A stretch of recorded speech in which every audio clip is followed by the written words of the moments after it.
Hello everyone, today I'm going to be showing you how to use your single player worlds as if they were multiplayer worlds using a couple of mods you can get. So this is going to require two downloads. We've got these two links here.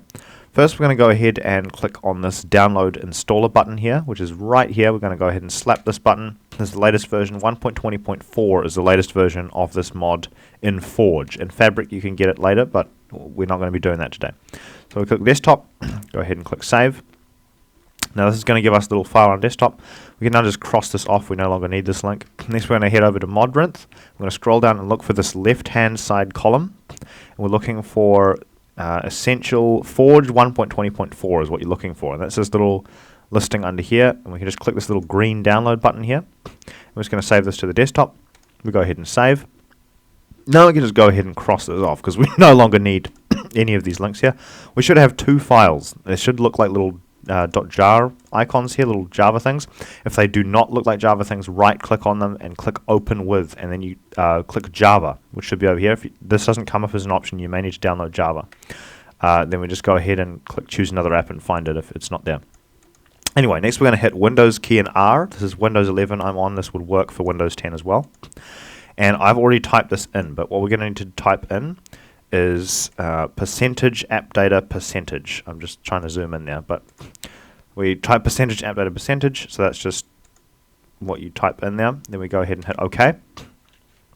This is going to bring up this window here. At the top or bottom, depending on how your filing system works, you should see .minecraft. We're going to double click on .minecraft. Now we're looking for a folder that's mods, mods mods folder. So we have the mods folder here. This is where one of these files is going to go. The other one is not going to go in here. We're going to double click on this.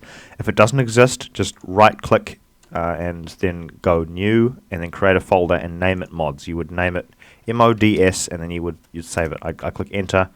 It says replace in destination. I am going to, just because it doesn't really matter. We're going to open the mods folder. We go and take our essential mod. This is the essential one, so the one that says essential. We drag this into the mods folder. Then we double click the Forge. You can do it either way, it doesn't really matter which order you do this in. And it's going to give us a little runner, and we're going to just hit OK. And that's going to give us this little loading window, which is going to say considering Minecraft blah blah blah, and then it'll say downloading libraries. Basically what it's doing is it's installing Forge, which is the thingy that needs to go in the thing so that the mod will actually work.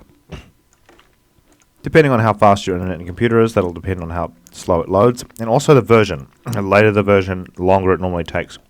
So it says successfully installed client profile. Hit OK. That should cross all that off. We can then just throw away this Forge. We don't really need this Forge thing anymore.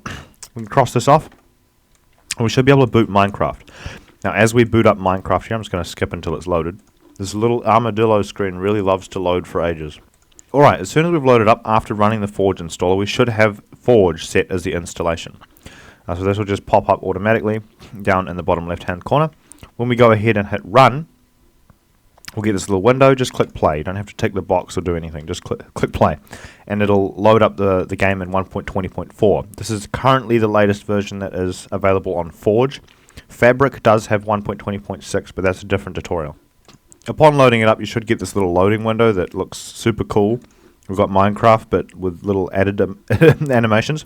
And we should have our skin to the left over here, and we'll have a username up here as well. So if you want to host a world, you can just click on this host world button. There's also a social tab, which will allow you to friend different people or whatever. And that way you can easily sort of navigate and find each other's worlds. But if we go ahead and hit host world, it'll give us a list of all the Minecraft worlds that are in your single player. So these are all the single player worlds that you have in your game. So if you don't have one, obviously just make a new one. Let's say I wanted to share this one. I could go ahead and I would hit proceed. And this would continue to host the server. I'm not going to... Actually, no, I will do it. It doesn't really matter. If you click proceed, it'll give you the game mode you want to set. Obviously, you probably want to set it to survival if you don't know the person. If you do know the person and you trust them, creative, that's fine. Difficulty, I would recommend whatever you want. If you're a builder, peaceful, it doesn't really matter. These settings are your standard world settings. This cheats button is whether or not you're allowed to use commands. Use at your own risk.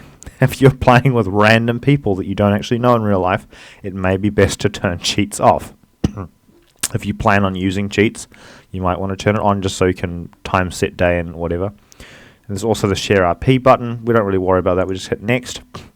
And then it'll give you a list of your friends. So obviously, if these people are online and their game is loaded, there will be an option and you can just go ahead and hit host world.